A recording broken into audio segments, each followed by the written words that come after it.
Okay, we are now recording. So, as I was saying, what I'd like to do this evening is go through the comments that we've received today.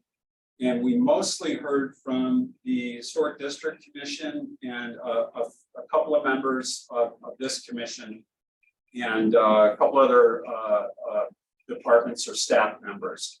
So we're still interested in hearing from you to the extent that you have something you'd like to talk about this evening, please chime in. However, what I would like to focus on are the recommendations of the plan, and these are all draft recommendations, that generated the most question marks or the most no responses, because that's where the real work is. I think everything that people were seemingly agreeing to, yes, yes, yes, I think it reaffirms that we're headed in the right direction with those recommendations. So let's focus on the ones that created a little bit more discussion, or will create more discussion for us. And I'll walk you through each of our topic areas one by one. We'll start with environmental resources. Maureen, if you could just click on the screen again. Good, good. Okay. And so once again, we're showing action items, and as a reminder, the actions are part of a larger strategy, and all those strategies work towards the goals of our plan. And for each one of our major topic areas, we have a single goal, and we reviewed those at the past couple of meetings, so I'm not going to go over them again tonight. But for environmental resources, the very specific actions that we've recommended in support of our goals and as part of larger strategies, these are the action items that really generated the most question marks or no responses. Starting with working towards the adoption of sustainable practices at town parks and facilities, which would include things like capturing rainwater, reducing the use of chemicals like fertilizers, improving recycling, reducing solid waste, that sort of thing. We're currently awaiting some response from DPW as to whether or not they feel that's feasible and they have capacity to make improvements to that area. I'm sure they're operating as efficiently as they think they can right now. And the question is, well, if they were to get a grant or if they had other resources or they change practices or had more staff, could they operate more sustainably? So that's why that one's still a question mark for us, because we really need them to weigh in. So I'll pause here. Does anyone have any questions or comments about that specific recommendation? I do, and it's mostly focused on the reducing of chemicals on athletic fields, because as somebody who grew up in this town and twisted a few knees, I think it's really important to focus on the health of the turf. And if that means using proper chemicals, make sure that you have good turf health, I think that that's somewhere that we should be something that we should be considering, because I think if we remove all those chemicals and then all of a sudden I get muddy or bad soil conditions, that could lead to our student athletes getting hurt. So it may be that we qualify this language by saying to ensure that playing surfaces remain in a state of good condition, good repair, or something like that. We just qualify it. Like, don't adopt practices that are going to lead to our conditions of facilities being worse, right? Adopt them to make the condition of facilities better and more sustainable, and that it's not increasingly more costly to maintain these facilities, that there are less adverse impacts to water quality and that sort of thing. So maybe it's just a matter of talking through that to make it understood that we're not talking about neglecting facilities or cutting back on proper maintenance. I have some comments on that. Okay, please go ahead. This happens to be my area of expertise because I'm the regulator that enforces the state pesticide laws. Right.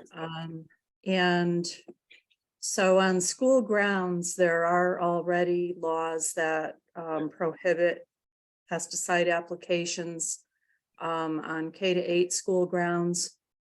And that law has been in effect since 2005. And the feedback that we've gotten from all of the towns that have been impacted by this is that they need the tools available, including conventional pesticide products, to be able to maintain different athletic fields at a condition that is acceptable to some of these different associations. So there are different athletic associations that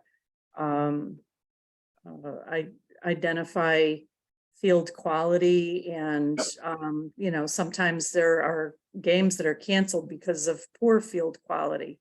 So the suggestion that I have in this regard would be to adopt an integrated pest management policy. And so an integrated pest management policy would allow use of conventional pesticides based on need rather than on a schedule. And pesticide use would be determined through monitoring and soil testing.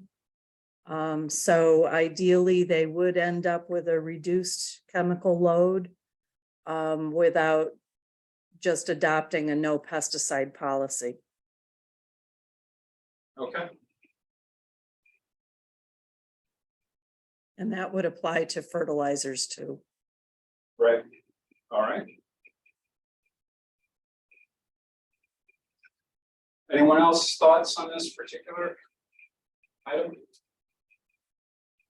And I'm just going to adjust our screen so that we can see you folks when you're talking. All right. There we go. And I'm going to try to make it small. This, and while I'm messing around with our technology, does anyone else want to weigh in on this? Really hard to find a place. We'll make it work.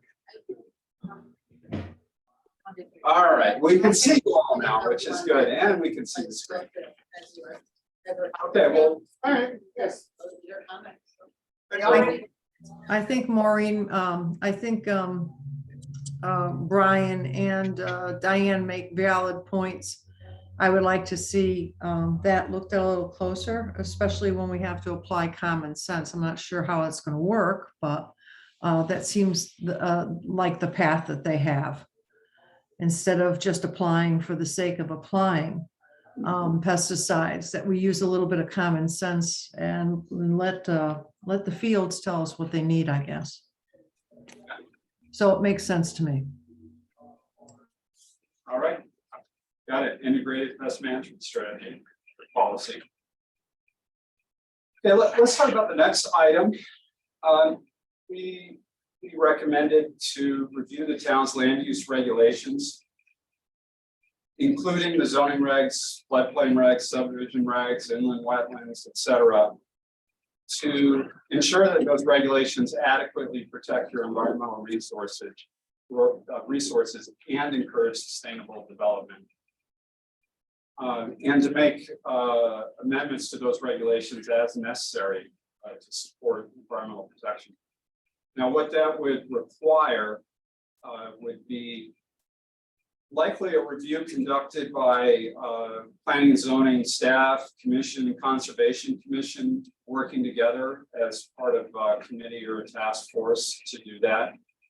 You know, potentially hiring a consultant to assist in that process, but this could, it's likely something that could be done in a concerted effort as part of the committee.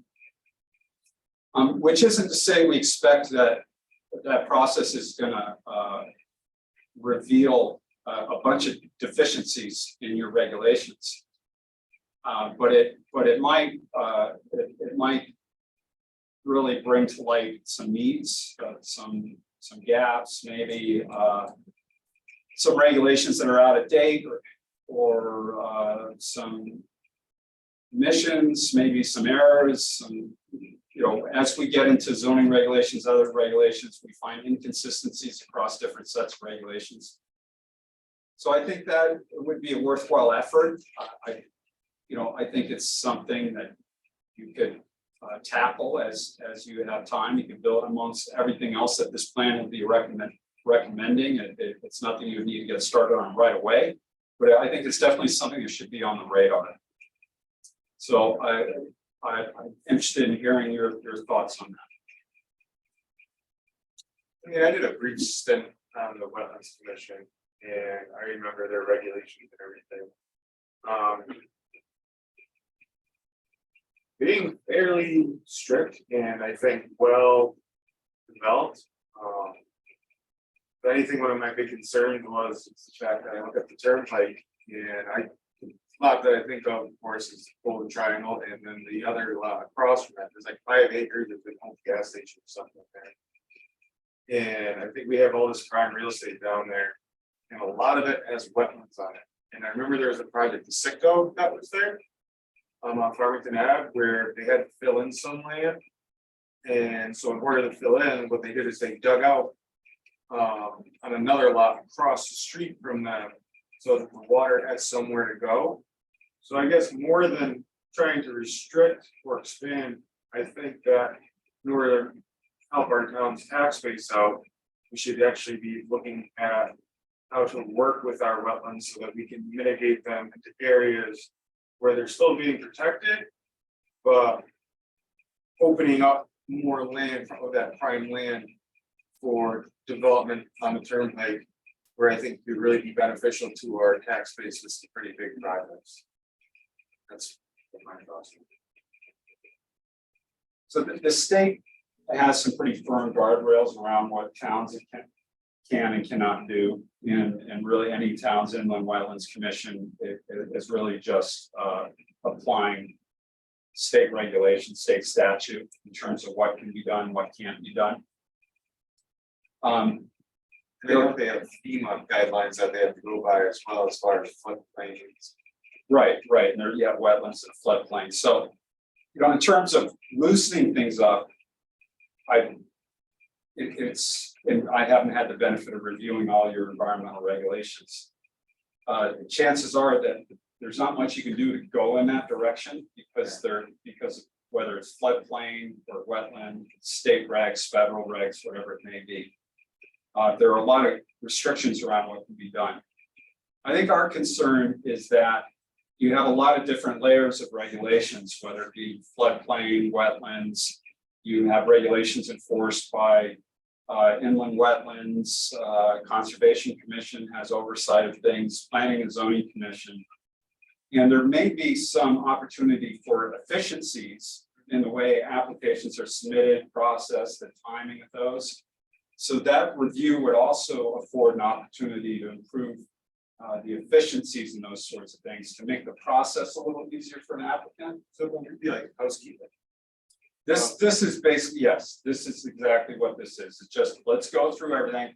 Let's make sure everything is up to date, is consistent with state statute, with floodplain requirements, wetlands requirements, that our processes are good, and that everything is working as it should, to both ensure that we're adequately protecting the environment and ensure that the process is fair and works well for applicants. Does that make sense? Francisco, I agree with your approach. The concern that I have if we go into more of a regulation writing mode is unintended consequences. Recognizing the point that you make that a lot of these things are already regulated in other areas with different state agencies, and we already have local regulations. My concern would be the unintended consequence of negative impact on landowners to either eliminate land uses through regulation or to have negative impact on abutting or nearby properties that, through development that is not intended.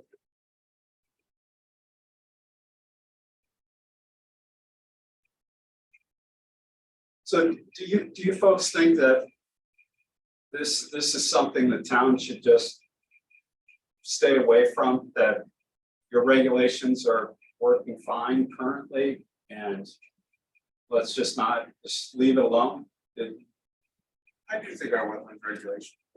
And we're also talking about zoning regulations, floodplain regulations, to a lesser extent subdivision regulations. So we have a lot of different regulations that affect land use. And so I'm interested in hearing, are all these sets of regs, are they fine? Do they adequately protect your environmental resources? Are they navigable by applicants? Does the process work okay? Can we just leave it alone? Is this a non-issue? I would guess that each individual commission may recognize areas where improvement could be made that another commission or committee might not recognize. So I think it's probably worth visiting. If a commission is aware of a problem area, it's certainly worth considering change. But I especially like the idea of streamlining and making it easier for someone that may not necessarily be in the business of land development to understand the process that they need to go through. So, you know, if they want to develop land, I think the streamlining to be more user-friendly for the inexperienced person would be very helpful. Okay. It may be that if you were to assemble a committee of different commission members and staff, you might go through the process and realize that all your regulations are consistent with statute or up to date. And that, but you may come away with a better understanding for how things should fit together and how the process should work, which might put you in the position to develop some better guidance for applicants. So I think the process in and of itself will likely be worth it, even if you come away with the conclusion that your regulations are exactly as they should be. Yeah, I agree.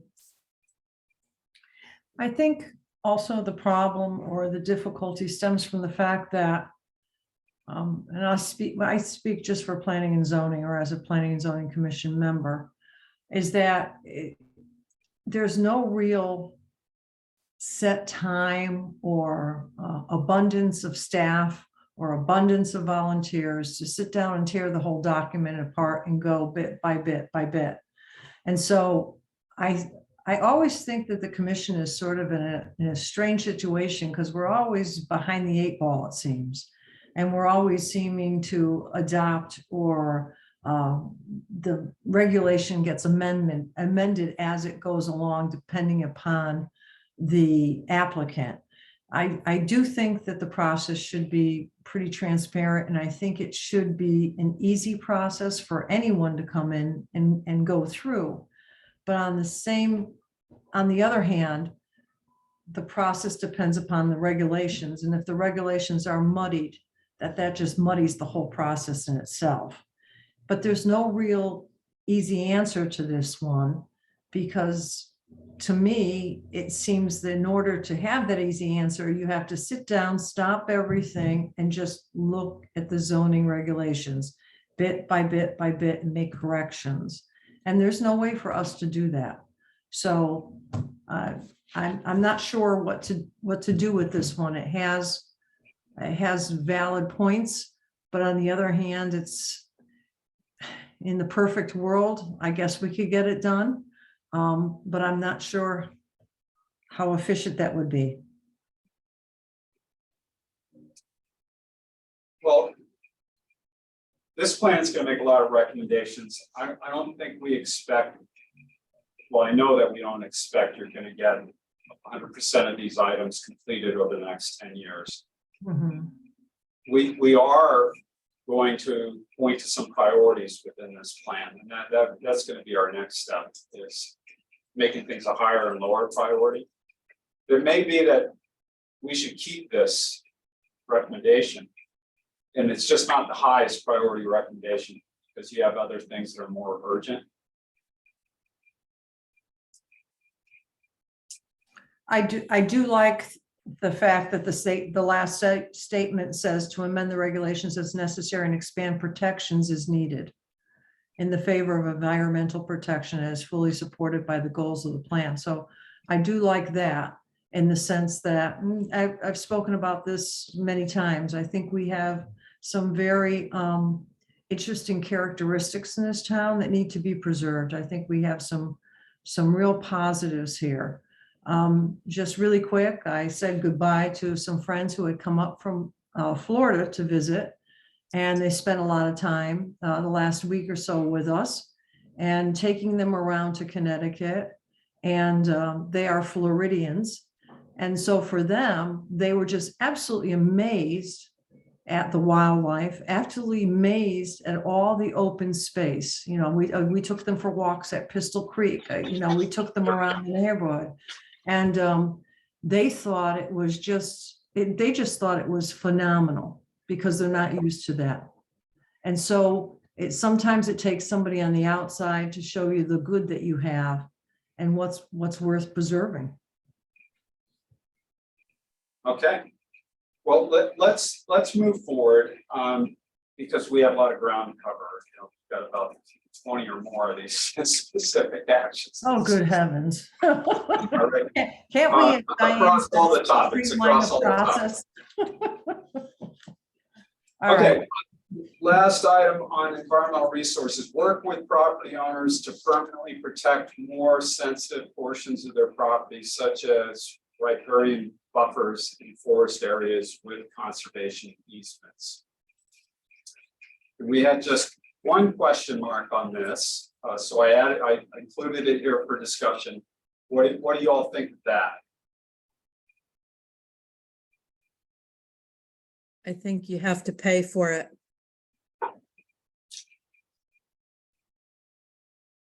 Honestly, I think it's, you know, if the town wants to take away landowner rights through conservation easements, it needs to be compensated for. I would agree with Diane on that one. Well, it would be, and maybe we need to add this language, it would clearly be a voluntary process. The town, it's not something the town can force upon anyone. And if it's going to be a voluntary process, we have to ask ourselves, well, what would compel a property owner to surrender rights or to allow conservation easement on part of their property? And maybe some people are incentivized just by protecting the land and don't happily donating it. Maybe it's a tax write-off, property tax reduction, or maybe they need to be compensated. I think what we're trying to come to some agreement on is whether or not this is a strategy. Should the town be actively working with private property owners to try to preserve and protect portions of the property that they own with conservation easements? But I think the problem comes is that you're not gonna, the town's not gonna have access to that unless the property owner is doing something specific with the property, such as developing it or putting a road in or something. I mean, because if I think about the farmland that's available or open spaces or swatches of oversized lots in town, these people take care of their stuff. And you're really not going to have the option to do that unless the property owner invites you in. and asks for that. I think, working with the property owners, yeah, if invited by the property owners or with the consent or at the invitation of the property owners, if somebody wanted to do something with an estate or something like that and take out a swath of property in the back and add it on to an access or whatever, yeah, I think that's a good idea. But I don't think you're going to have that ability to just work with a property owner unless you're invited in. You all froze for a moment. I think Our internet's I think actually we can here at pause. Town Hall table. Yeah, I think this goes back to when Yeah, you're go. talking about things like some of these large parcels that you do see that are still on the market, with buying them for open space or, approaching some of these properties that we want to see protected and offering to buy development rights. I do think that it should be a voluntary thing, and it should be there should be compensation, and it should be fair compensation. So I'd like you to imagine a program that the town launches, and it's just advertised as such. The town of Berlin is looking to protect more of our valuable forest areas and riparian buffers. And it sends with a tax notice a flyer that says, if you're interested in voluntarily participating in this program to protect portions of your property, then please contact us. And then we could talk about the benefits of that. And then you could open it up on a voluntary basis. And then as the town has resources to acquire, if someone is interested in participating only in exchange for purchase of those development rights or the conservation easement, then you could also have a program, a pool of money that basically finances that, as not unlike the town's been doing over a decade or more in acquiring open space. But here we're talking about, instead of actually purchasing the property and holding the property, it's just a conservation easement. You're just holding the rights to develop on that part of the property. Do you think that's something people would be receptive to? And you think that's something that would work here in Berlin?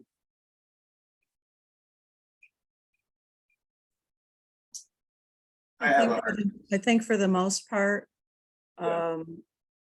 there probably are not a lot of larger acreages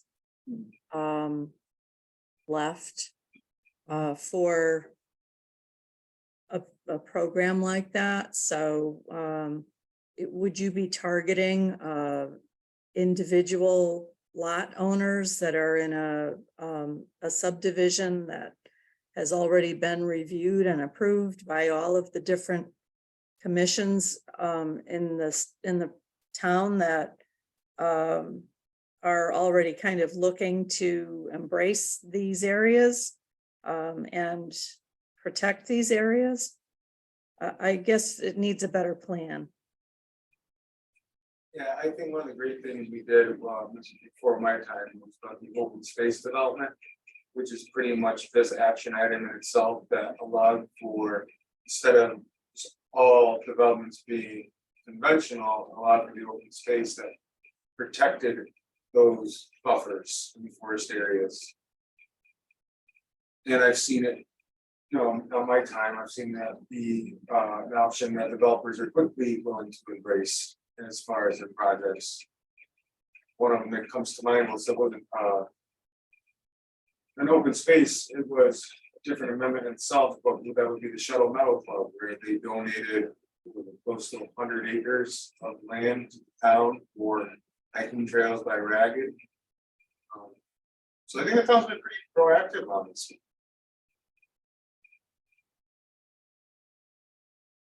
So do you feel the town's, I agree, I think the town's done a great job of protecting open space over the last 10+ years. I think the question for us is, should the town maintain a focus on this and have an actual policy that we will continue to protect open space through purchase and conservation easements by working with private property owners? Or should it just be done through acquisition of properties? A bit of both. I think we'd look foolish not to. Yeah. Okay, so how can we word this? I think to be more clear about what the expectation is and what the town should be doing. Is there a way that this should be reworded so that it appears more feasible or realistic?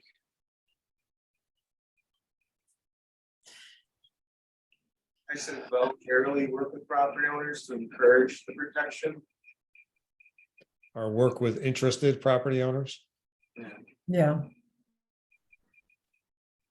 Okay. So we want to make it clear that we'll have a couple of approaches. One is that we have a totally voluntary program. If you're interested and you're interested in just donating or conserving, a part of your property, we're happy to facilitate that process and put the easement in place and take care of all that part of it. And then we have, while maintaining this other effort, where if you have a property that really the only way that you're going to place it in protection is if we acquire it from you, we're willing to also acquire property for the sake of, or purchase, or compensate you to acquire a conservation easement. Is it that we're taking a two-prong approach? We both have this voluntary process, and we're willing to reimburse or acquire property for protection? I would think so, but I also I think think- we have other actions that already address the acquisition. Right.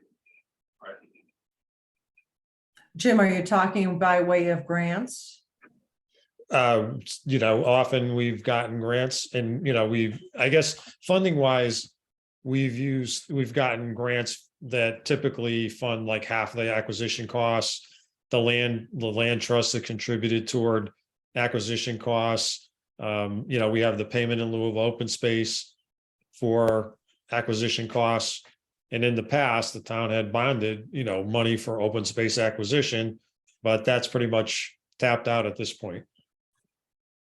Okay. I think voluntary is an important word to have in there. You don't want one day, 10 or 50 years from now or whatever, all of a sudden somebody's saying, well, we have this action where we're acquiring conservation easements, and you're gonna, and this is what we're gonna give you, almost like eminent domain conservation. So I think voluntary should definitely be a main focus of both of those two problems.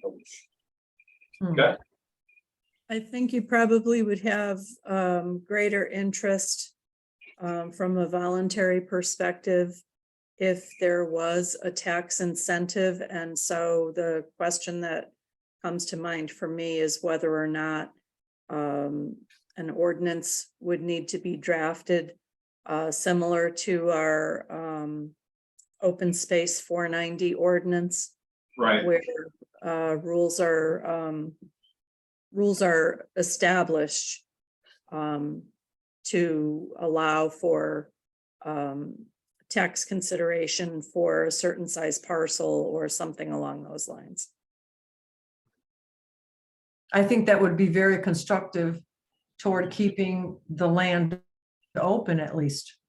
Now, it may not exchange hands to the town or whatever, but if you could allow somebody to have a tax incentive for keeping the acreage there and have them be the guardians of that acreage and to leave it undeveloped, perhaps you could have that tax incentive, but maybe you can even go a step further and have part of the package as, we have a tax incentive, but we would like the option to purchase the property should the estate decide to sell the property. We would like first bite at the apple, so to speak. And And that would give them also a pathway to turning the property over, should the estate decide to sell to the Right. town, to be part of a bigger picture of an open area. And I wouldn't be surprised if there are a lot of people who have 2 or 3 acre lots out there that would be willing to protect 1 acre of it that's probably, they just plan on keeping forested anyways. Yeah. Or $1,500 right off in taxes per year.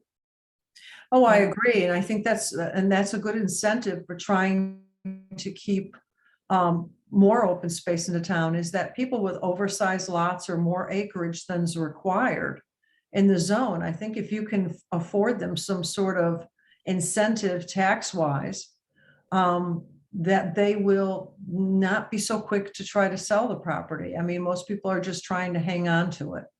And so why not give them that incentive to do that? I'm sure it'll be a Board of Finance town council nightmare, but hey, well, that's why they get the big money, right? So the flip side of that is Yeah. that in instances where farms have sold development rights, by doing so, that sometimes makes property unmarketable, because you're taking away some of the value that a purchaser might otherwise see, that, you know, might be interested to develop it. Are you So- Diane, do you mean like with the tax incentive or the overacreage? Yes. Or, Well, by encumbering the property with a conservation easement, you're oh, essentially taking away the development right. And so it, you know, it does have the potential to make a property unmarketable, similar to properties that have sold development rights that are engaged in agriculture. So that's one thing. And then the other consideration is that why would the town want to take ownership of property like that if they have somebody that's paying tax and has committed to not developing it? Why would the town, to me, it doesn't make sense that the town would take that on and remove it from the tax rolls altogether and have the responsibility for maintenance if they have somebody that's going to be paying tax on it. So those are just things that come to mind as we're kicking this around. yeah. Well, my idea was that it wasn't so much with a conservation easement, but it was the incentive for the landowner that had the overacreage to continue to hold on to the overacreage, get a deduction in tax for that overacreage. And basically know that as long as, and this would help him hang on to it, but it wouldn't necessarily be earmarked with a conservation easement. And then, I mean, it depends. If you had somebody who had 20 acres or something and it was farmland and is no longer active as farmland, at least then it might open the pathway. And I may be wrong on this, but it may open the pathway to the town eventually purchasing the property to have it as an additional open space in town or whatever, but. Just to say that I think in terms of the actual acquisitions of open space that the town has done primarily, they've really been guided by the last plans that said, you know, we're trying to acquire open space in these areas. We're trying to connect open space areas. And that's really guided the active acquisition efforts. And that there have been some other than the other properties we might have acquired, or I can think of some like down on, down near the fairgrounds where we participated with land trust and such. It was really property owners coming to the town and saying, we'd like to sell you our property. Are you interested? And, we can just take those on a case by case basis and see, does it make sense? I mean, again, as Ben said, we don't want to take on maintenance responsibilities. We don't want to take on, take properties off the tax rolls unless there's a purpose for it. Yeah. Okay. Joe, we have a member of the public here who has some comments. Would it be okay with you if he was to speak? Me? Yeah. Oh, there you go. Okay. Why? It's the chairman, so it's your chairwoman, it's your decision, so. Okay. Oh, no, that's okay, Brian. You could do the acting chair bit because you're in person there, so. Yeah, so just listening to you guys talk, I think where maybe the lack of clarity in the bullet is coming from is this is for sensitive portions only, not for all people that might have additional land that they want to put into a conservation easement. Isn't that the intent of the bullet? It is the intent to focus on So- areas that are sensitive, whether it be critical forest, riparian, buffers that. So like wetlands and like that Well, wetlands are already protected. fairly well protected. This Okay. would be areas that aren't currently protected by wetland statute or other regulations that are potentially developable unless there's a conservation easement. Gotcha. So would it be beneficial to, rather than throw it out broadly, would it be beneficial to say adjacent to lands that the town uses as open space, or lands that are by one of these other programs where they're acquiring some open space interested in the future? So like clarify Yeah. it that way. Yes. I think it would be beneficial to add some language, and let me go back to that recommendation. Add some language to this to first of all, to make it clear it'd be a voluntary participation. And second of all, to make it clear that it's really some of the most valuable habitats that the town should be focused on protecting. Not just any piece of property. Yeah, not just me with a piece of land that's not sensitive. Yeah.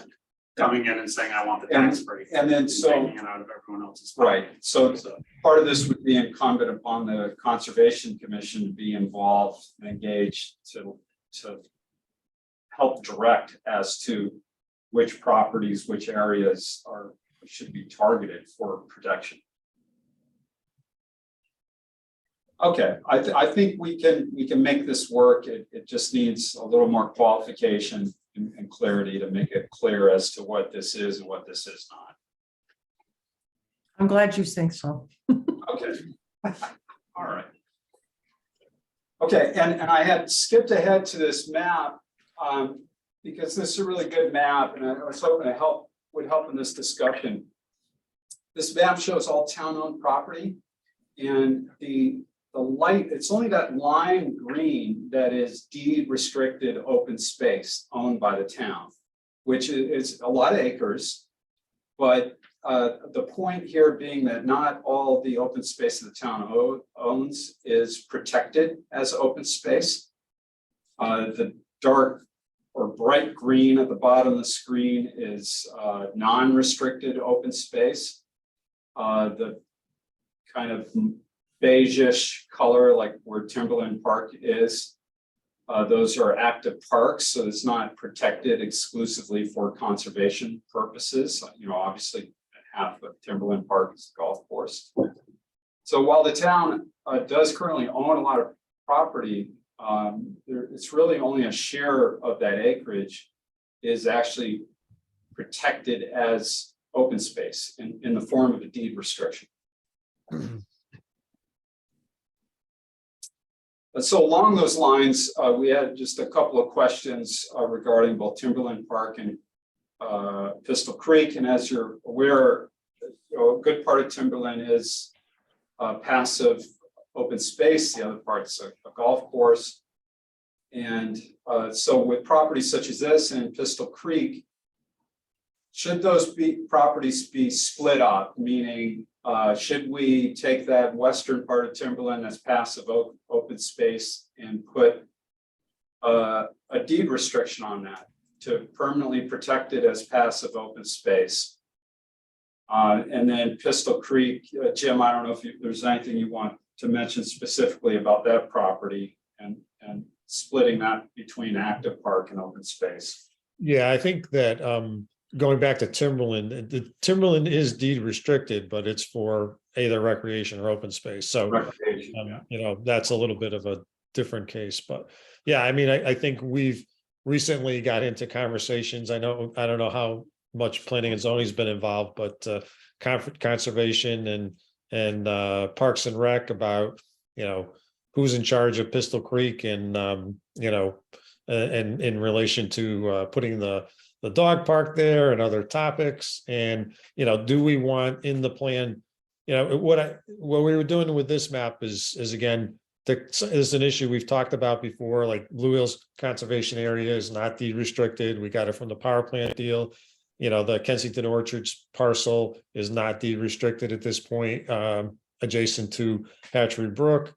And again, Timberland and Pistol Creek, are they, do we want to make any recommendations about whether these should be in part open space, or should they be under Parks and Rec, or we don't have to designate?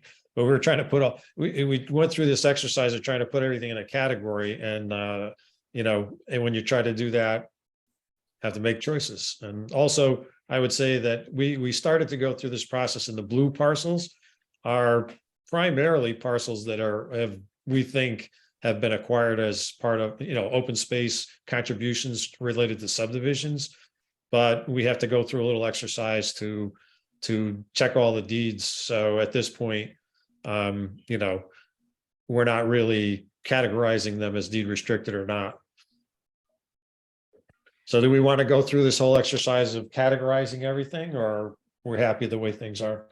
Well, my question is this, and it brings to the point, is you're asking for us to define between a park and open space, but what really is the difference with the deed restriction? Well, this, deed restriction is one thing, and then park and open space is also, there are provisions in the charter that, define what conservation is responsible for and what Parks and Rec is responsible for. And so conservation is passive open space, and, simplistically, and then Parks and Rec is active open space.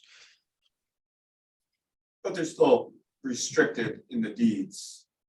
That's a second thing. Some, again, there's some of them are deed restricted and some of them are, Pistol Creek is not. Again, as I said, Blue Hills is not, Kensington Orchards is not. But what kind of Those that are owned by the town that aren't restricted. Right. Owned, we're using them as open land. Not developing them, but that doesn't mean that You couldn't build all school there. of the, right, it Right. might be Right. available Right, to, or parking lot. or even some, perhaps even a future sale. Okay. I think there'd probably be some key ones that you'd probably want to look at, that were the whole intent of buying them were to connect that main trail that kind of goes at Ragged, connects through Timberland, goes up through the Chakowski property and down into Kensington Orchards and everything like that, You're a step ahead. That's our next slide, so take a look at the trail. yeah, so I think that would make sense. Some of the other ones, I mean, if we ever wanted to enhance Pistol Creek again and it was restricted to a point where we couldn't do it, I think keep them in the town. I don't want to, they went through all that trouble to acquire them, don't want to take a step back, but Well, I think if the town buys it for the purpose of being open space and having something that's maybe just passive active or whatever, like a walking trail or something, I think that should be protected. I don't think the town should ever feel, or the taxpayer should ever feel like, oh God, they need a school, so now they're gonna take down, Pistol Creek and they're gonna put a school there. I don't think that that's the reason why the town wanted to buy the property in the first place.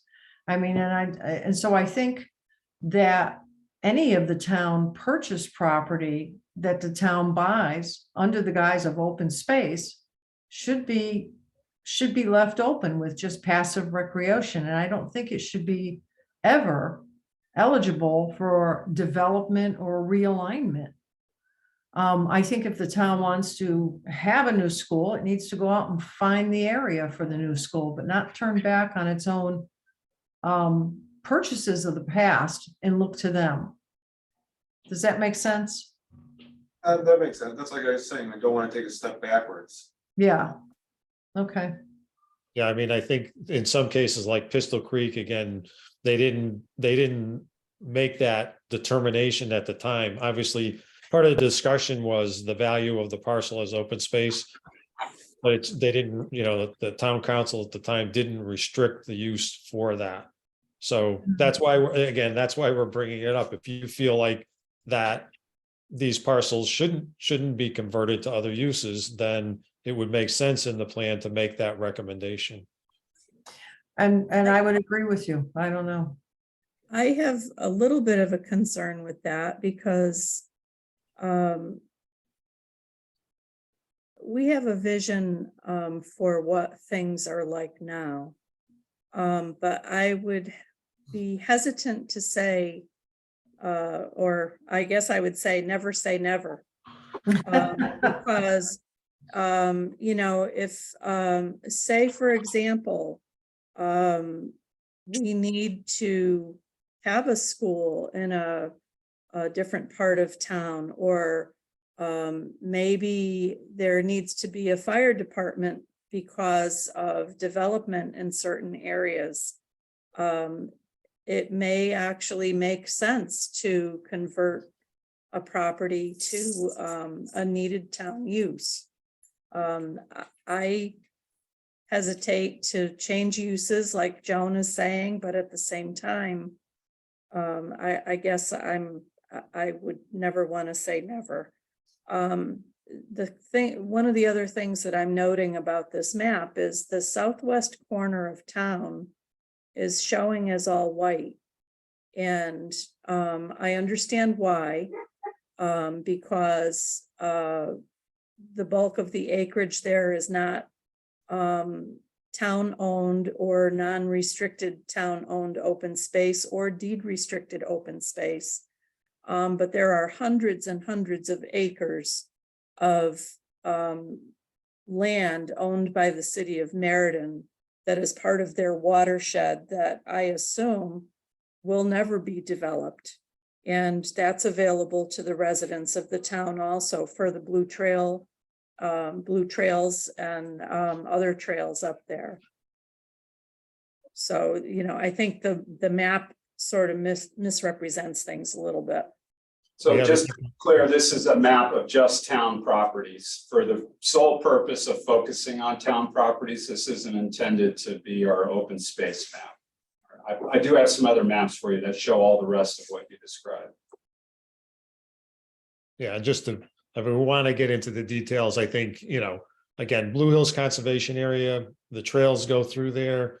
It's, not very developable land, let's say. And, that may make sense. And then there's, Kensington Orchards has some soil contamination that might restrict development anyway, and it's adjacent to all that other acreage, and we have the parking lot there for open space. Pistol Creek is, I think, different because it would be, portions of that property would be developable if the town wanted to do something like build a school or a facility there in the future. Okay, we started talking about trails. So let me, just to keep things moving here, let me go back to where we just were. So I think I'm hearing that this approach is okay to protect additional open space, but it really needs to be strategic, right? And I think this all ties into a much larger effort that the town needs to undertake that, unfortunately, we just don't have the bandwidth and as part of this process to figure it all out. But to really inventory, and the town's well on its way to doing a good job at inventorying all this open space. Jim and New England Geo have been hard at work on that for a while now. But the next step is, now that we know what we have, and then what Meriden has, and what the state has, and what private property owners have, is what is the strategic plan to protect and link all of this open space together? And what are the priorities and what really needs to be protected? And I think that's what's missing here is as we're talking about what needs to be done, whether it's deed restrictions or conservation easements. The big question mark, I think, in everyone's mind is, where is it all going? Why? And what's most important? And I think that really calls for Conservation Commission to undertake an open space planning process to develop a strategic plan to figure out exactly what should be protected, what should be acquired, what should have a conservation easement, and really to guide this whole process. Does that make sense? And then all these recommendations would be part of that, would make much more sense as part of that comprehensive plan. Yeah, well, I think we should have some sort of process to it.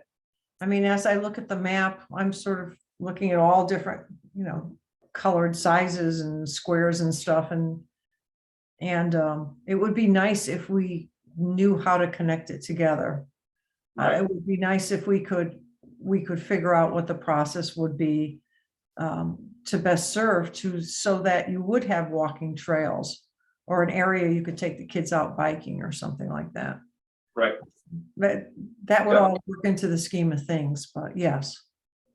Yeah, I mean, I think there's a lot already in, again, specific things that we have for action steps that talk about where we would want to connect things or Right. improvements we would want to make. But maybe what we're talking about, maybe what you're suggesting, Francisco, is, put it all into a document that's more comprehensive, just focusing on this open space aspect. Yeah. So it's kind of all in one place and makes sense as a overall strategy.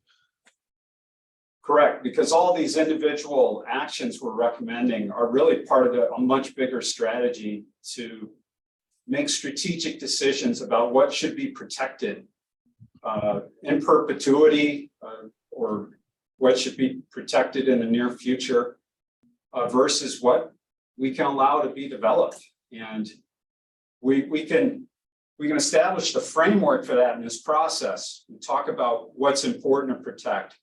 But when it gets down to that parcel by parcel decision making, this process is not going to afford us we just don't have the time, and Yeah. we've got so much ground we need to cover, and that's really something that should be led by Conservation Commission as well.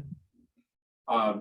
So I think we just need to take all these individual recommendations and package them into the umbrella of a larger strategy that is strategically protecting open space by developing a strategic plan for that and an effort that's led by the Conservation Commission.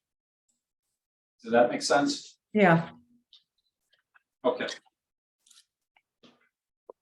All right, let me keep things moving. We started to dance around the subject of trails, and we do have a specific recommendation to expand and improve the town's trail system to better connect open space properties and connect Berlin to trail networks in surrounding towns and improve access to and promotion of a trail system. That's a run-on sentence, I think. So we'll have to break that up a little bit. But that was part of a large strategy to which we had many specific recommendations for specific segments. And that whole strategy, we received a lot of question marks where I think people are just unsure as to what the purpose is, why the town should be focused on this sort of thing. I think a lot of people probably recognize the fact you do have a lot of trails, so we need more, which is why I bring it up this evening. So let me walk you through that just a little bit. This is a map, the trail system's a little hard to read, but basically you have fairly well-connected trail systems that skirt in and out of Berlin along the edges, that dance in and out of Southington and Meriden. And there are gaps in some of these trails. Some of them go on the road for a little while and come back out into an existing trail through the woods. And that's part of both the Metacomet, Mattabesset trail system all of which comprise this incredible route that is called the New England Trail that extends from Long Island Sound all the way up to New Hampshire border. So Berlin is really on the map, and it has some developed trails, but with a lot of gaps is the point. And when we take a look around and in the southeast corner of town, Lamentation Mountain area is this whole combination of state and town and protected and land trust properties that create this incredible resource with its own trail system. And this is, you have both the Mattabesset, Metacomet trails running through here, the New England Trail runs through here. So this is an incredible property. And as I mentioned, the New England Scenic Trail, it zigzags right through Berlin. You're right at the center of this incredible trail system that runs through southern New England. In addition to that, there are regional trail systems starting to take shape all around you.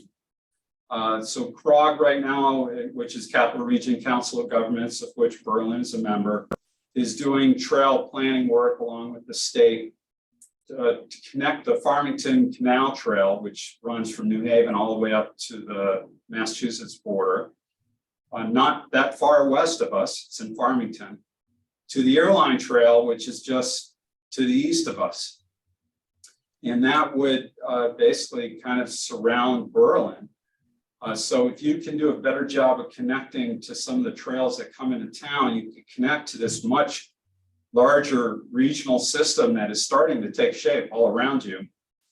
So this map's a little hard to read. I've got an enlargement of it here, which basically shows that airline connection connecting through Meriden, just to the south of us, over to the Farmington Canal or Farmington Heritage Trail, which is just to the west of us through Southington and going up into Plainville.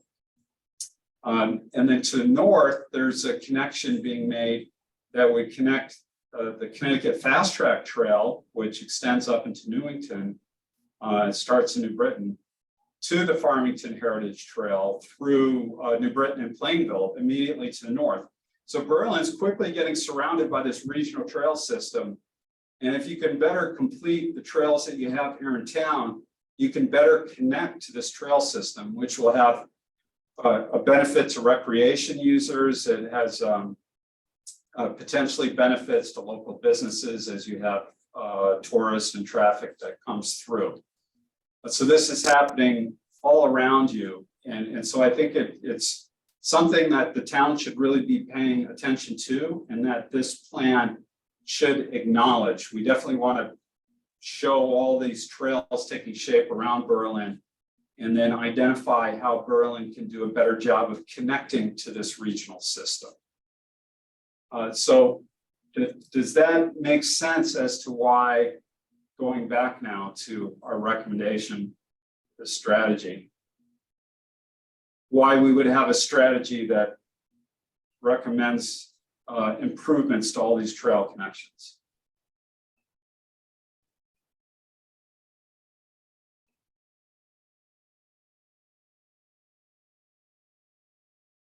Can you go back to the map that shows? Yeah.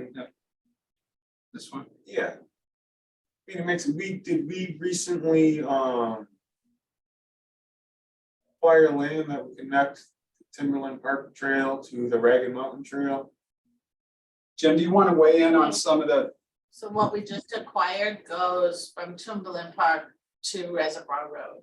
Okay. And then it crosses and goes down the road into Southington. Mhm.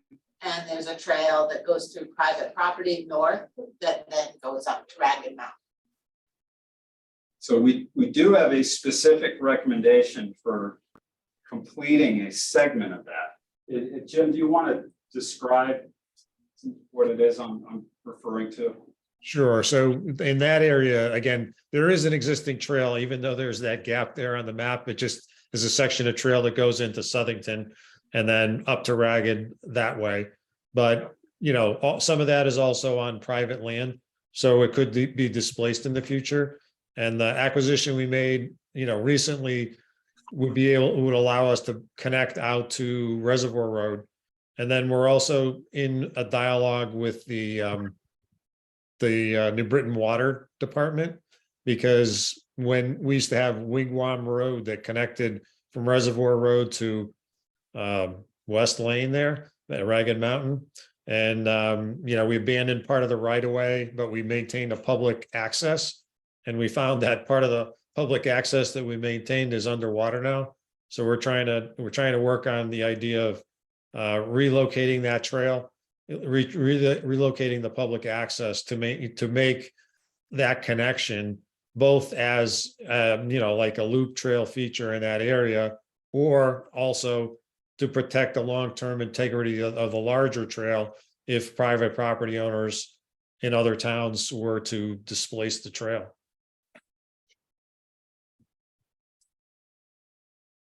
So I guess I guess my question is, that makes sense to connect the trails, but what it comes down to again is a lot of it's through private property. That back to that volunteer and that compensation aspect. And then there's an action, what's the plan for the action?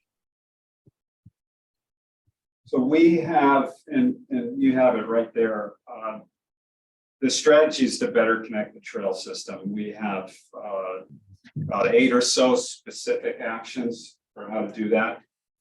That range from working with Connecticut Forest and Park Association Land Trust to protect some of the existing trail sections to ensure that they remain as trails.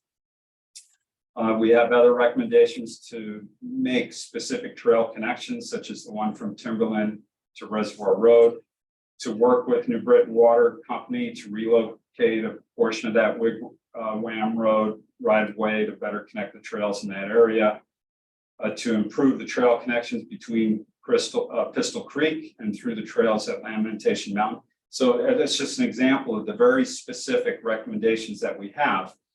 Now, most of these trail improvements are typically grant-funded projects. But in order for them to just even show up on the radar, we have an opportunity here to document it in the POCD. And that way, if and when there's a grant that's available, you can use the POCD to strengthen your grant application for that project, because it's something identified in the POCD. So we have an opportunity here. We see very specific needs and things that should be done.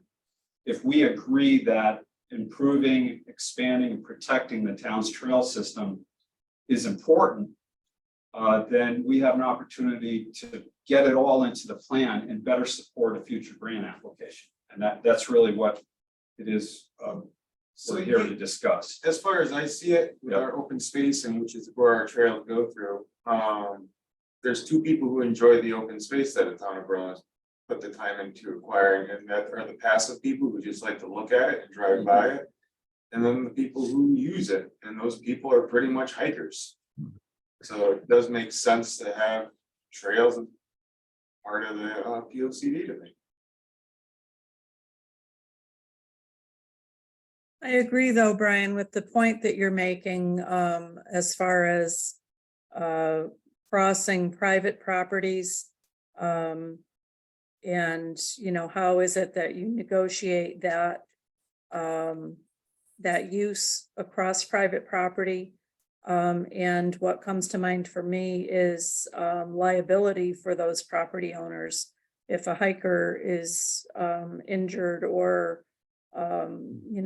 something happens where somebody's insurance can be impacted. Those are the thoughts I have when you talk about that. Well, that's very good points too. I would agree 100% with you. Is that a major concern? Couple things. One is the state does have innocent landowner property liability relief statute that would apply. And also, just in terms of the acquisition piece, I think the town has never acquired, and I don't think has any intention of acquiring anything by eminent domain. Everything is, through negotiation with property owners if the opportunity arises.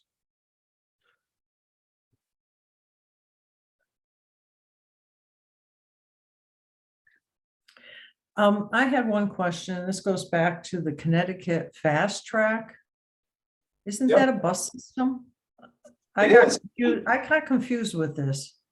Yeah, it's a bus system, but they built a pathway along the side of the bus line between New Britain and Newington Junction. Okay, There's a multi-use path, so you can run, you can bike. all right, okay. I just needed clarification on that. Yeah, I know it's a little confusing, Yeah, but yeah, so there's a pathway and the region is interested in better connecting and getting that connection all the way over to the Farmington Canal Trail, with the idea being that if you, for example, lived in Hartford and you had a bike, you could hop on Fast Track, ride it out to Newington Junction, get on the pathway there, and then cycle over to the Farmington Canal Trail and go up and down wherever you wanted to go. It's just better connecting systems to make it easier for people to get around on bikes or walk and hike. okay. A thought comes to mind also for me about this, and I wonder if maybe we're inadvertently overlooking something that might have value for landowners along these areas. But would the commission need to possibly consider, say, special permit uses that might enable landowners near these trails to provide services, food, parking? I don't know what other services people might need, camping. It's not really part of the conversation that we're having, but maybe it's something we should think about. You know, that's a really interesting thought, Diane. I think the way you would likely see that issue surface would be if you really had a lot of success along one of these trails, you know, that was really attracting lots of people in the summer. And maybe people were asking a property owner, hey, where do I get ice cream around here, or refreshments?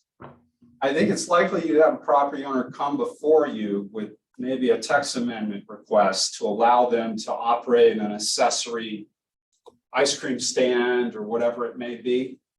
And I think that's the way it would likely would play out, at which point you could start a discussion about along some of these areas, should we allow some accessory uses or uses that aren't currently allowed to better accommodate users on the trails? Just one thought would be, when you look at this map, again, the brown are brownish ones are PA 490. And we're having another part of our conversation is about farms and whether there's uses that might fit what Diane is talking about that don't currently fit into what our farm regulations are that we might want to consider. Sure. A farm stand that selling produce, but also selling some refreshments. Right? Yeah. Okay. So thumbs up or thumbs down? Can we move forward with the strategy of improving, enhancing, expanding the town's trail systems? Do we feel that this is a good thing for the town to be focused on?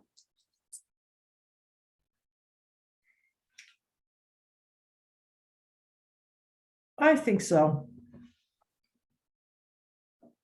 I think so. I think I just have to sort of clear my head and try to think of different possibilities of what we could possibly put together or link up.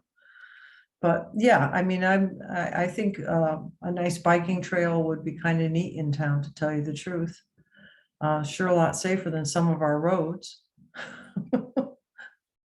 and many of these are like. Well, with people Like speaking trails. by and texting and everything. Yeah. Huh?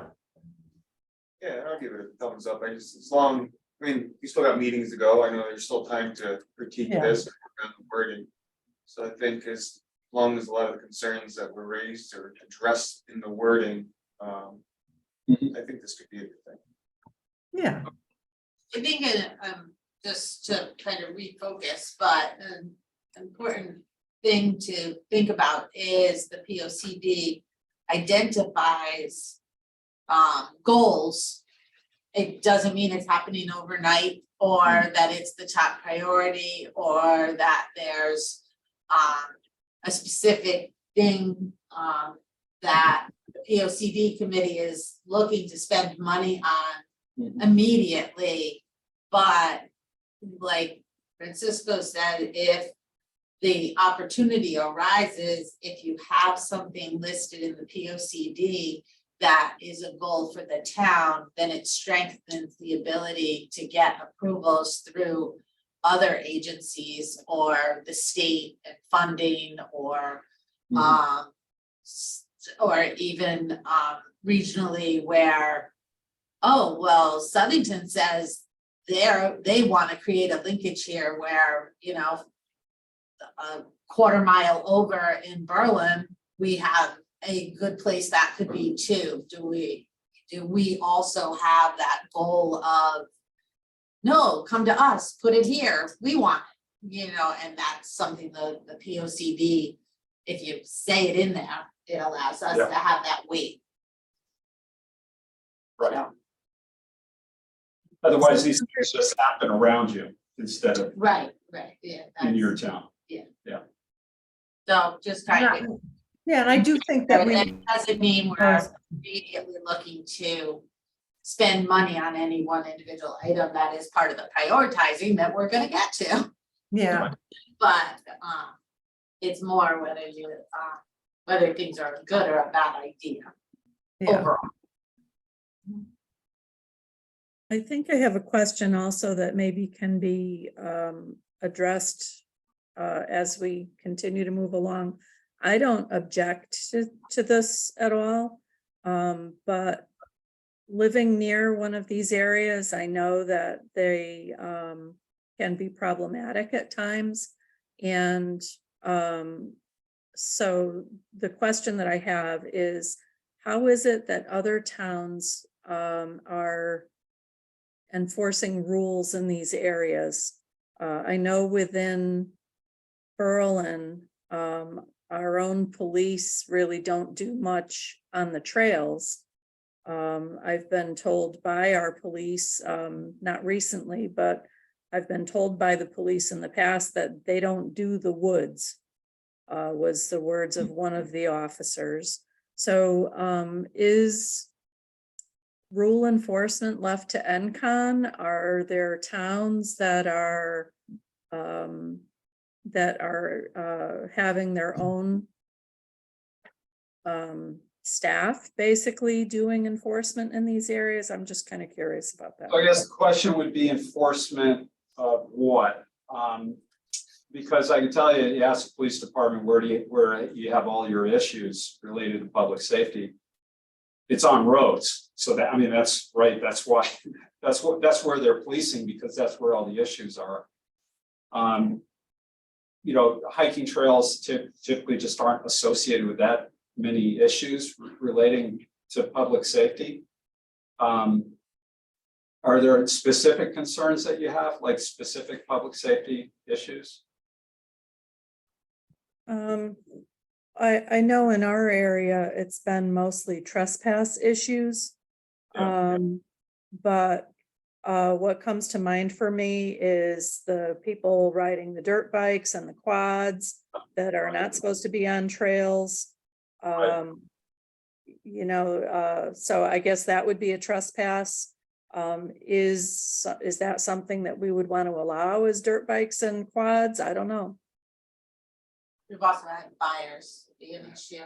Okay, Yeah, I You know, more than, you know, your long range hiker that's having a campfire to just deal with what they're eating or what have you, but instead gatherings. Yeah, high or school fire kids. Yeah, Fire pit parties have, okay. I'm familiar with that one coming up because Mhm. it gets brought to Conservation Commission Okay. occasionally.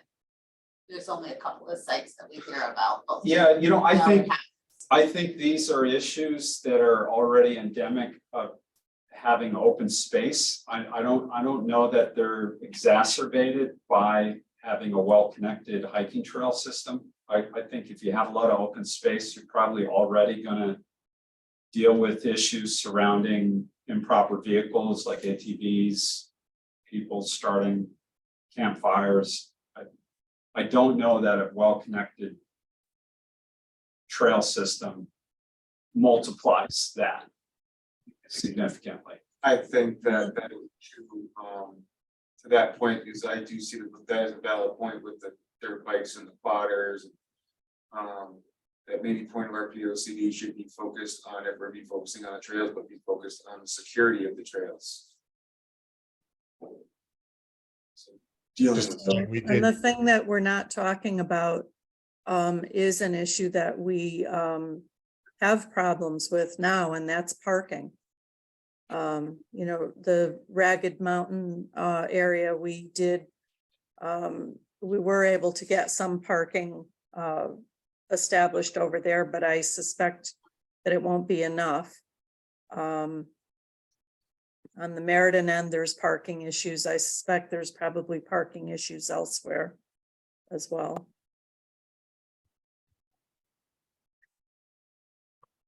yeah, I mean, I think parking is something we've been adding, and you mentioned, Diane, in an earlier meeting about parking, you know, on Park Drive in that area. And you thought you had some ideas. I mean, I think we put a specific action in to look at that. And as you said, you know, certainly West Lane, but you know, we've made improvements, but it's a continuing process. As far as the ATVs are concerned, I mean, we bought a couple of ATVs for the police department to patrol open space areas in the past. I don't get the sense that they're as active as they once were in that category, but it's an ongoing process. But I feared less complaints about it, because I think when you have more active hiking on the trails, it's probably, you have probably less ATVs. I think we've had traditionally more problems at places like Lamentation and Blue Hills Conservation Area where there've been less hikers.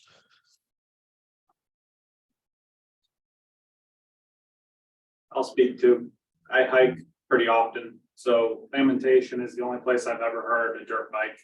Ragged Mountain's pretty good.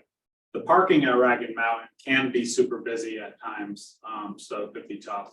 So that might be something why you'd want to put this into the POCD, so that you can get a grant to maybe buy a piece of private land for parking right next to Ragged Mountain or something in the future. That's my 2 cents. Mhm. All right, thank you. Okay, Okay, what else do we have? yeah, well, let's shift gears Mhm. and talk about housing, because I'm sure that'll be a much easier discussion. Hmm. We're getting close to our 2-hour limit though. All right. Excited. So we definitely had some no responses to some of the specific recommendations regarding housing. Let's take it from the top. Consider modifying the PSA district at individual locations to allow for mixed-use residential at a density appropriate to that location with a required affordable housing component. Many of these recommendations got their start in the affordable housing plan, which was completed several months ago now. That myself and Jim and Maureen worked on, along with the committee we had assembled for that. So that's an example of one, and I'll go down the list and then we could walk through these one by one. Next is consider expanding site eligibility for the Berlin Turnpike District Zone to further incentivize development of affordable housing, so make more parcels available to become part of that zone, and that zoning district allows for the development of affordable housing. Revise the Kensington Village Core 2 regs to basically allow for more development on the south side of Farmington Ave. And then finally rezone the zoning regulations to allow private development of housing for the elderly on town-owned property. So let's go through those one by one, and I have some more slides to help us in that effort. So the PSA district, this is an example. You have just a few of these districts that are scattered throughout town. This was what, a grocery store. It's no longer in business. Is that correct? The Family Dollar Family Tree just moved in there. Okay, all right. So just converted. You know, as you can see, some retail parking lots. The question is, could this type of development be reimagined and redeveloped to allow for ground level retail with upper floors residential with an affordable housing component? And here's another example from where the movie theaters are. I saw a League of Their Own at a movie theater that's no longer across the street, and I saw Goodfellas at the one that remains for the time being. You can see the condition of the roof in this aerial photo. So we know this area is an area in transition, and the question is, can we give it some alternatives or options for its future by expanding what is allowed to be developed there to include mixed-use residential? And with that being said, I'm interested in hearing from all of you, your thoughts on this. I go back to my point of just being concerned because of all the projects that we have that are just breaking ground right now. Yep. I mean, even with the Kensington Village, we've only got one completed building. And we're talking years before all these projects are going to be completed. Right. And we see what the impact on the community is from them. So I would have to say that this is at the very bottom of my priority list because I want to see what the results are from what we've done so far. And when I see that those results coming in 3, 4, 5 years, it's hard to say that I want to address this right now in this POC. Especially since now in these areas, we are seeing new economic growth coming back to them. Like I said in the first slide, you got the Family Dollar Family Tree that's moved in there. They're doing massive amounts of improvement to the building. And you got the Bell's Pizza there. I mean, that building's almost completely leased out. This side across the street is pretty much leased out, other than that one building. But that's a weird thing where they have a 100-year lease on the land, but they don't own. They own the building and they have a 100-year lease on the land, but the landowner doesn't own. So I know there's some legal complications there, which is probably what's prevented that building from filling up. And then in this area, we have the truck bar just came in. We got that new truck rental place. We got Ocean State.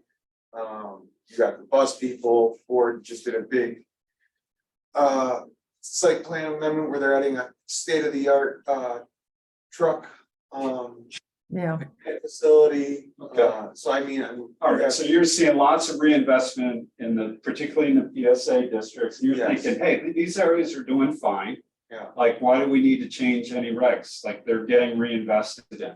Does everyone else agree? I pretty much concur with it. I mean, my whole thing, I think is that, as Brian has stated, we've got so much in the hopper right now as far as this business multi-development going on, that I would like to, and that's why we have a moratorium right now on these developments, is because we're trying to see what the impact's going to be for the Right. town and for other areas. And as more people move into town, you have the stresses And then, of course, you also have other development that's coming in. And so you don't want to slow down the potential for the private business to come in and take over a building or to lease out a building for that, for a business. So I'm of the mindset that we have a lot of multifamily housing and apartment stock that has yet to be built. And I'd like to see where it's going to take us before we just open the floodgates. You know what I really see when I look at that picture right now? Well, Unnecessary parking. I think if we were to consider doing anything, I mean, with the PSA zone, maybe it would be to increase the density of the buildings that are allowed in it and reduce the parking requirements. That way they can really get the most bang out of their buck for what they're currently allowed to do or allowed to do under special use. I mean, I've never seen a car behind the cinema. I mean, you could probably fit in Right. two. Yeah. buildings. Yeah, I mean, those theaters just don't sell out anymore. So, Yeah. Right. yeah, Well, well, some of you may or may not recall, but that site has been divided with two, what would otherwise be called pad sites, but they divided them off in the front corners, Okay, but they've not been built on. all right. Okay. yeah. So I have a comment on this too. So I understand your opinions on that, but I think I have a different opinion for this area. I don't see especially with the ability to change the zoning to require or allow the density to be increased. I think that allowing for mixed use residential is where a lot of like really successful downtowns are moving to, where you have breweries or coffee shops or craft stores or whatever it is on the ground floor and residents that are living above. I think that will bring businesses to the area more because they'll be able to have a built-in consumer living right above them. Where an area like this, you don't have that built-in consumer right nearby because there's very little residential use for that space right there. So I think that's kind of living in the past a little bit, where that space was more valuable back then. And I am an investor. I don't own anything in that picture. I own a couple, 2-family properties, one in Farmington and one in Berlin, in East Berlin. But I do think that this area over here needs some help and loosening what the restrictions are on the property owners in that area might allow for new development to come in that will bring life to that area to some degree. And the truck bar is great. I've been there. That doesn't even need to leave. It's just giving them the optionality to, if the movie theater dies, put up something similar to what you're developing in Newport Center downtown near the train station. So, because look what's going in down there. You have a brewery going in already. You have a restaurant, a seafood restaurant going in the back. That's in the next phase. That type of stuff loves to have the built-in consumer living right above. So that's my 2 cents. My background's in real estate. I have an MBA in real estate finance. So that's my 2 cents. Okay. Thank you. So we really need to make a decision about this specific recommendation. It may be that we just cross it off the list because you want to focus your efforts in Kensington Center. Maybe that we keep it, but it's a low priority. I would appreciate some direction from you all on that. I would like to keep it, but maybe not have it be a high priority. I agree with the points that Brian made about maybe making some adjustments to the parking requirements for some of these properties to make them more usable. And I'm sorry, I don't recall the gentleman's name that just spoke, but I agree with the points that he's made as well. I think that what we have going in downtown is going to make for more walkable downtown. It's always been my understanding that that was kind of our goal. Mhm. And I don't know, I'm kind of excited about the changes that are coming downtown. And I want to walk downtown, and that's not really like me. Oh, gee. Just to make one point on this, Webster Square particularly is connected by sidewalks into the downtown area.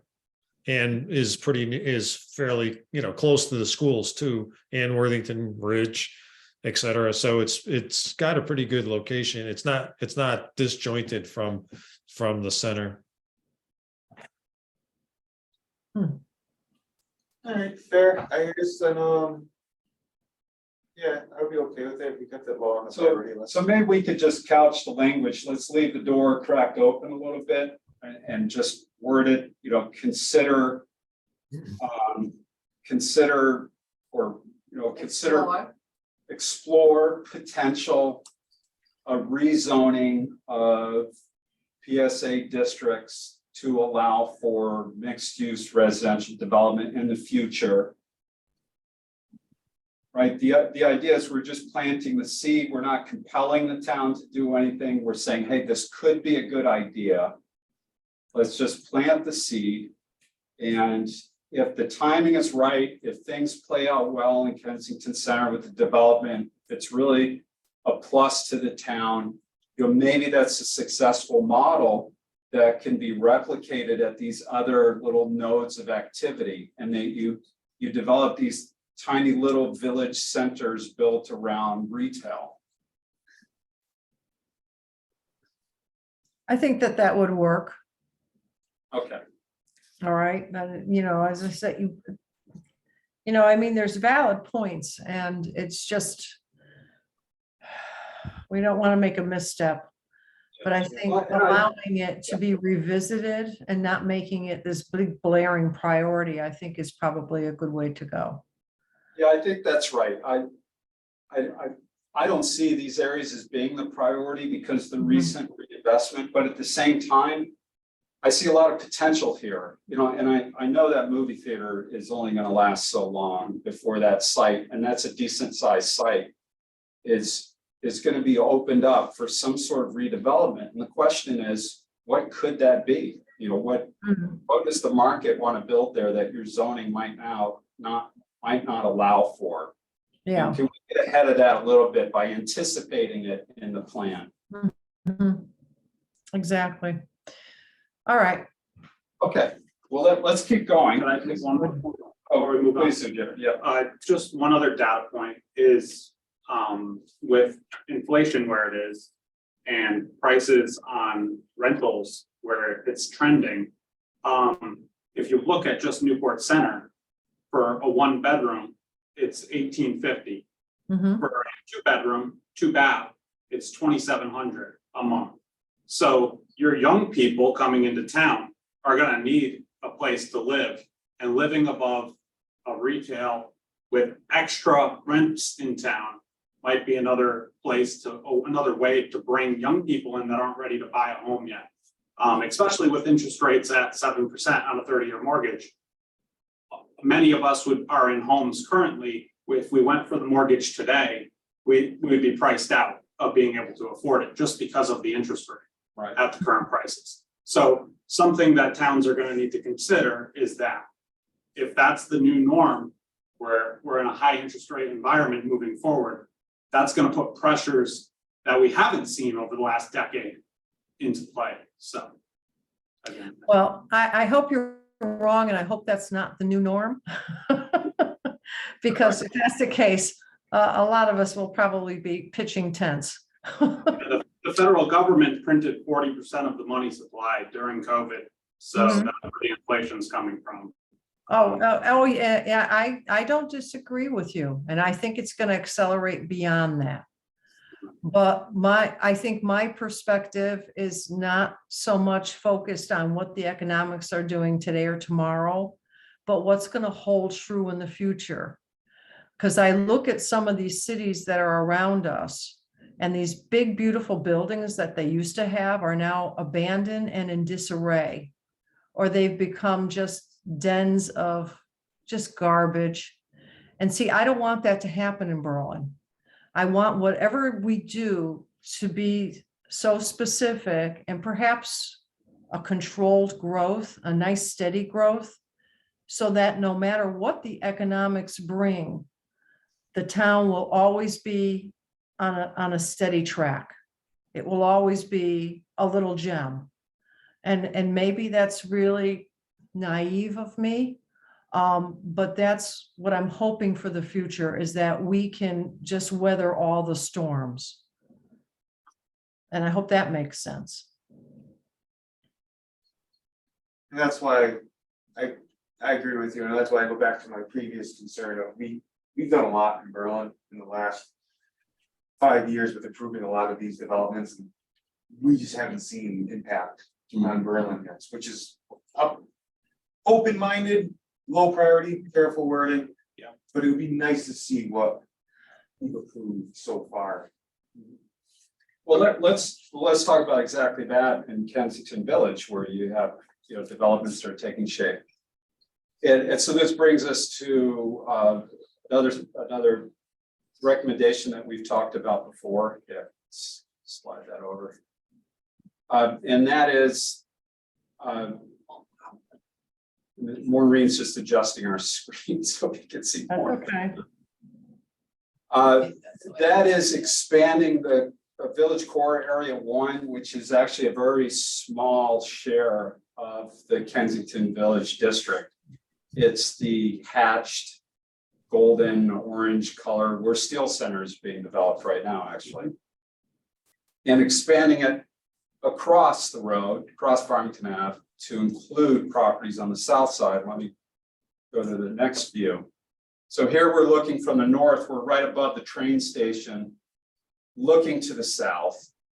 And across the street there's the old Rite Aid that's closed up now, the building's for lease. There's some older one-story retail, commercial buildings with a lot of parking lot around them. And that's really the area we're talking about. It's currently zoned as part of Kensington Village Core Area 2 at a very low density. So if we could expand Core Area 1 across the street to include those properties, we could enable the type of development to occur that's currently happening at Steel Center. So I wonder what your thoughts are on that.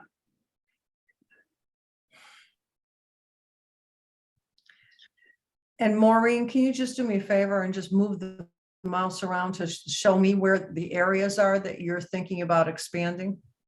I'm not Yeah, sure it let will. me- Will it? Yeah, Can we do that? okay, you can see the cursor.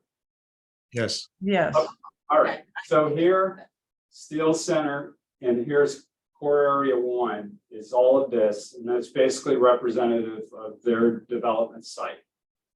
And we're really talking about just expanding that across the street to include these properties, of which the Rite Aid is one of them. And Right into the train station. I don't know I that, think that well, would be this all the way is, down. this is Yeah. already pretty well developed, but. No, That's the it- type of. There is Yeah. excess land back Okay, here, so we would is want there? to Right. include So all that- along the railroad track. Okay, But that's where that. Although there's conservation easement Yeah. back further. Yeah, this isn't that where the, what river runs through there? Ammonasset or? Mattabesset, yes. Mattabesset. So that, depending on who you're talking to. Yeah.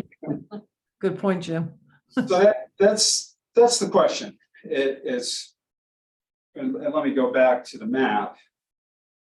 Is if we should take, yeah, thanks, Mark. So here So we the Core are. Area Uh, 1 Core area which- 1 is the orange. allows for the development that's happening at Steel Center, which is not allowed in any of the areas that are that gray hatch, that gray black hatch. They would lease, how much, parallel to this, to align with property lines or to expand to the whole Kensington Village. That one I'd be more open to. This That is would be all the core next- two. That would be the next natural progression of that type of growth. So you're thinking about expanding it to encompass the whole gray area that's there? Not the entire, this, so. This is something we don't have to decide as to exactly what the boundaries should be. What we have to say is, hey, this is a good idea. And then really ultimately it would be up to this commission to take a much closer look at the properties and to draw those boundaries. Or even agree that that's a good policy, that's the direction you want to head in, and then leave it up to a developer to propose a project and show you where they would like to be able to build it. And then at that time, you could rezone it to accommodate. Which is, so the core area one, the orange here was expanded. That's the new line, Jim? Do you recall? That's where the new line is? The line of the zone, yeah. But this line was moved slightly to the east Yeah, I'm not sure, in maybe, order it may to have been the frontage this- properties, yeah. tire, Newport, Steel Center project. Where they ended up having the extent of theirs. So now the idea being, and I don't remember the wording you put in the strategy, but it was whether the direction is to increase that, or rather extend either the core area one or modify the core area two to promote similar or a step down or some iteration of the development that was allowed by Steel Center. And right now, in the core area one, we're allowing 26 units per acre. And in the core area two, we're allowing 6 units per acre. So it's quite a contrast. And I think, we had a little bit of discussion on the PSA of, benefits of mixed use, but I think we since really in the last plan talked about concentrating that type of development in the train station area. And I think it's more, the number of housing units that are being created, they're not sufficient to provide a market for the new businesses, but we're seeing really, I think, kind of the transformation of the area so that it's a place, it's more vibrant, and Francisco can articulate this better probably, but that's really what's helping to attract the businesses. Before this development was happening and you had, some of these new buildings and residential and a new look to the whole area, it was hard to attract businesses. But now, now Newport has been successful in filling the space at Newport Center and is being successful at leasing the space at Steel Center. And, I think what we're suggesting is just to continue that, to allow that next step in that growth and evolution to continue to really revitalize this area. Now, the region has done some TOD, transit-oriented development planning. This is done by CROG, just exploring what's possible on the south side of Farmington Avenue. And they took a look at a couple of the properties, and I think this may or may not be inclusive of where the Rite Aid is. It's right down the road. Yes. But to give you an idea of what they see possible on some of these properties, 25 units of residential, 20,000 square feet of retail space, none of which is possible right now, given the density at which it's zoned at. Isn't building A, Rite Aid on this No. map? No, No, There's building to it. Okay, the next. where Oh, Ron's Auto is now. I'm not quite sure Oh. why they took a look at these specific parcels. This is all kind of an exercise as to what is possible. But as an example, this level of development is not currently possible with the existing zoning at the density it's zoned at. I guess one of my big concerns with this, is I don't think the street was designed to deal with that traffic. That's a good point. And remembering that the Planning and Zoning Commission requires traffic studies for these developments, so that's something you'll be able to evaluate on a case by case. I think we really need to figure out a way to widen that road or add a third turn off lane or something. Well, and then nothing says we have to go to the density that they're asking for, right? Because well, no one's asking for anything, but it's been brought that it would be what, how many units per acre is steel? 26. 26. And currently across the road, it's only 6. Correct. Well, nothing says it has to go to 26. I mean, we can step it down a little bit. Make a core area 3.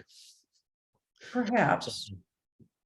Yeah, I mean, Right. I mean, it's something less dense because you do have to look at the infrastructure. Really, Right. Farmington Avenue can barely handle what it has now, and I don't think all those people moved into we still have 2 more buildings to build over there. And those are all rentals. So when I think of these people, and not anyone's going to convince me that they don't have a car, but even if it's just one car, I mean, Farmington Avenue is pretty hectic these days. I tend to go around it. I mean, it's nice to have that little bit of growth, but I think we're going to have to look and see what kind of impact it does. I'm not opposed to it.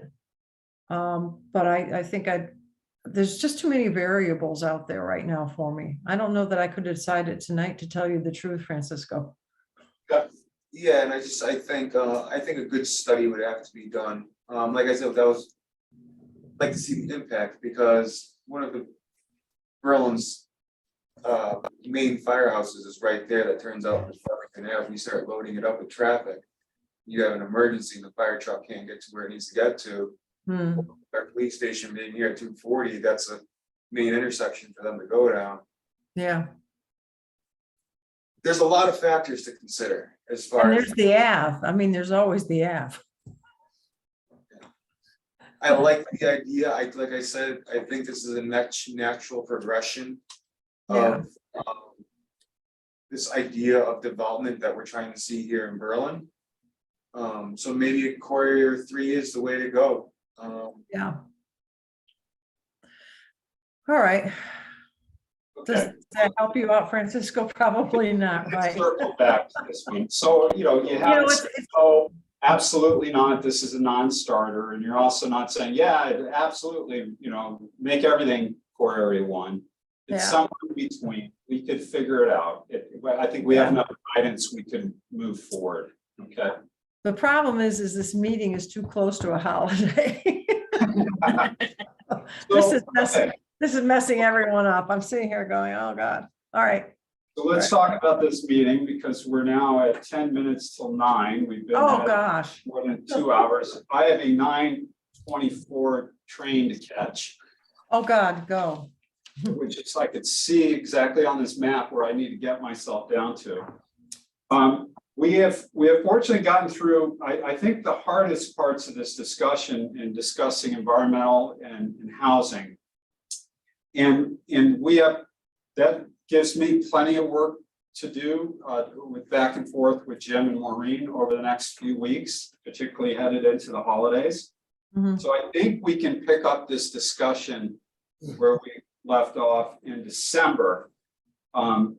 But before we start talking about our next meeting, I do, however, so what we'll do is we'll skip over economic development, facilities and services, and cultural resources, and transportation. And we didn't really have much on transportation. I guess that was straightforward.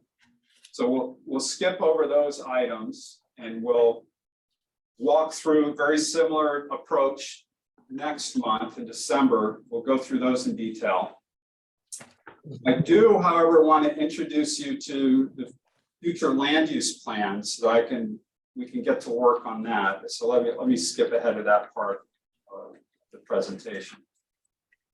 Because I'd like to get to work on it, and I just need to make sure that you're all on board with where we're going with this. So the future land use plan, here we are. Okay, and Maureen's fixing the page for us. The future land use plan is a required element of the POCD. The state requires you to basically set out your land use policies in a map or a plan. And the state has its own future land use plan. There's typically a regional plan too, but Berlin kind of falls into the donut hole of regional plans because you were part of a different cog when CROG last did its regional plan. So really the only thing that's relevant to Berlin is the state's existing, what they call a priority funding plan, which is like their future land use plan. And that plan basically shows what areas the state will give you grant money to support development in across your town. So that's a map of Berlin. The areas in pink are the areas that are priority funding areas, meaning the state will give you money for infrastructure improvements and schools or whatever it is in those areas. In the brownish areas, in very southwest corner in town, western edge of town, those are conservation areas. So the state will restrict any sort of state funds that are directed to those areas. And then there's the in-between of the yellow areas where they're balancing the need for conservation and development. So that's the kind of guidance that the state gives us, and we should be aligned with that. Quick, Yeah, for the pink, they'll give you grant money for that development, but for the conservation, they won't. It's not something where the state would be willing to give grant it money. depends what the project is. And so there's an asterisk, and it says growth-related projects may proceed with an exception. And the exception is we need to review it. It needs to be consistent with your POCD. So if within this POCD, we target an area within what the state has designated as a conservation area as being really important for some type of project or investment, our POCD can kind of override to a certain extent what the state is directing. Yeah, because I was just thinking back to like how we were talking about earlier, how we use state grant money Yeah. to acquire open space, and if conservation is the idea, Yeah. get that state money to acquire more open Yeah, space. so here we're talking about projects. This is more like infrastructure, Oh, okay. that sort of thing, right? Okay, so the state provides an overall framework that it's really a point of departure. Now, each town and city can develop really being asked to develop their own future land use plan. And now that differs from your existing land use map. And I'll try to walk you through that with an example from Meriden. So Meriden has a very detailed future land use plan. This comes out of their POCD. And it's very closely aligned with their existing land use map. So if we had another map to the left that showed their existing land use, their future land use is a very close match. And that's a little more typical of cities that are already largely built out. And it's their way of saying, whatever we have, we want to keep doing that in the same places, okay? However, there are other examples. New Britain, the image on the left, has got a very broad categories, which gives them a little more wiggle room. And the future land use map is really intended to help guide your zoning decisions, and it acts as the foundation for your zoning.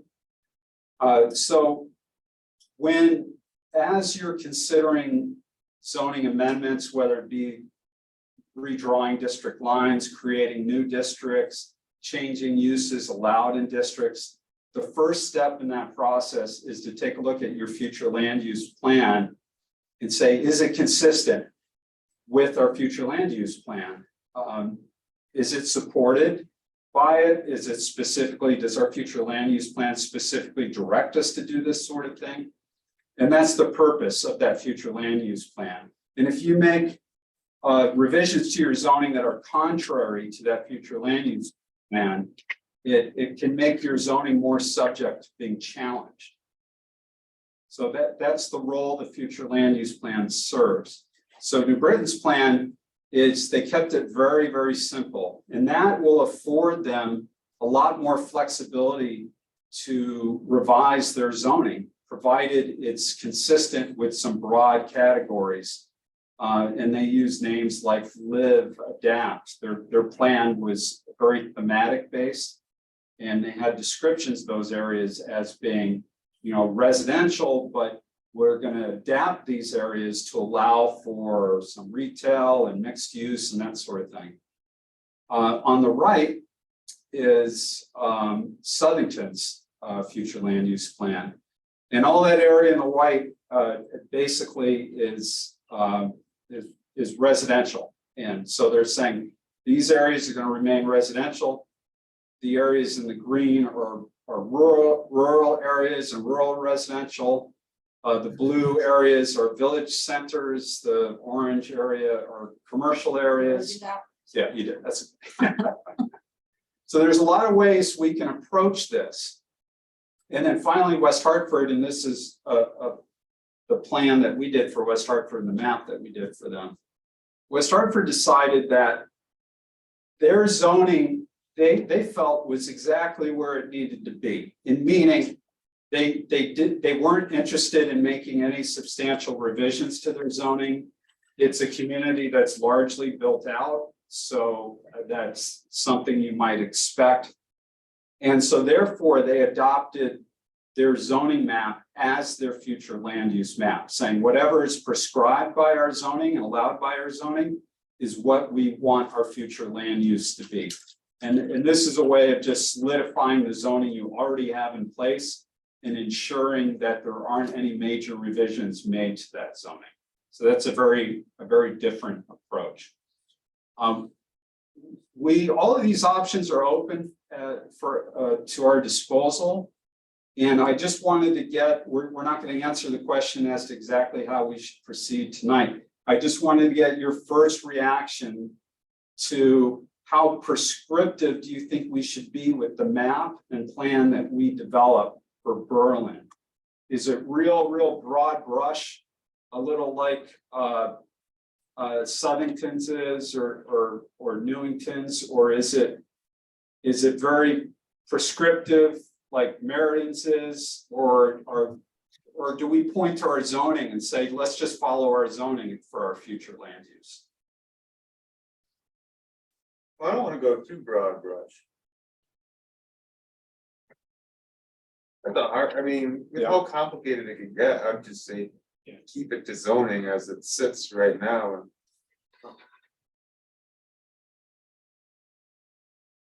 I learned to put my ducks away so the raccoons don't get it. It's the alarm to let us know we're pushing way too late into the night is what it is. So yeah, just your first takes on future land use. We can come back to this, but if you give me a little bit of direction, myself and my team can start to shape something together for you to look at the next meeting. I guess going back to Joan's point earlier, we kind of deal with things as they come to the commission.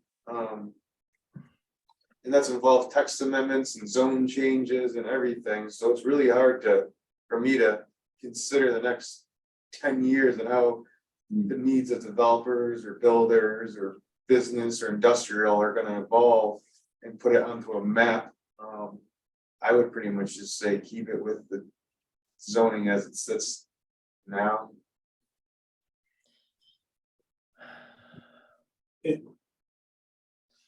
I have a comment as well. So to keep investors interested, you may want to leave it as a semi-loose in certain areas. So that people can actually come and succeed at a zone change in one of those areas. That's all. I wouldn't say that necessarily everything is perfect the way that it is in town. So keeping it very prescriptive is limiting anyone looking at the town to invest dollars, basically.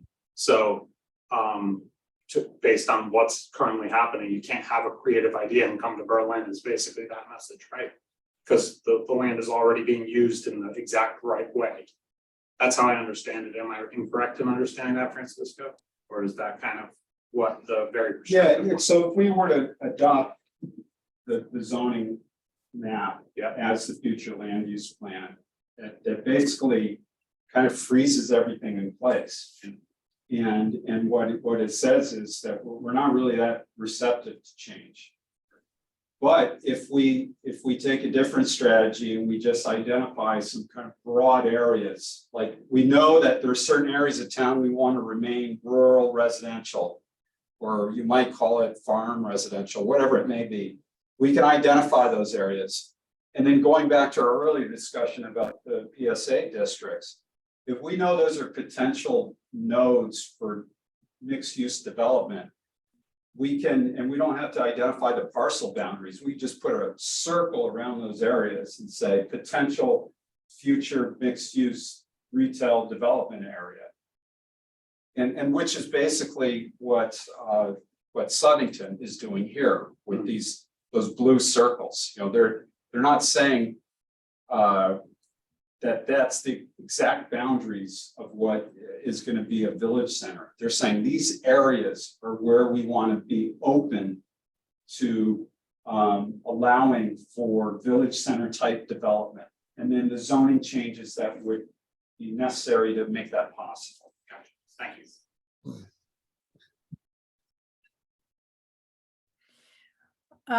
All right, so I'm just gonna quickly weigh in, just, this is my initial reaction. My initial reaction is probably more in line with what Brian had to say, in the sense that, you know, I don't really want to get too specific with it, and I don't really have an idea if I was going to flip from one zone to another where I would do it. But I think that we do have some zoning, we have the regulations that are out there, and they're pretty much in play for the different areas of the town. So I would probably just stay with that and maybe take the broad brush approach. And to the point that, you know, developers or whatever may be turned off to Berlin for developing because they may see us as being sticklers. We have had a lot, to our defense, we've had a lot of people come forward with suggestions and modifications to different zones, and we hear them out because you never know when somebody's going to come with a great idea. So it's good to hear it all. But I don't know. I just I would do at this point. I'd say just it's late. I'll just stay with a broad brush approach to it based on the zoning that we have now. All right, so let's do this, because I need to leave in the Yeah, next. we gotta get going. Catch my train.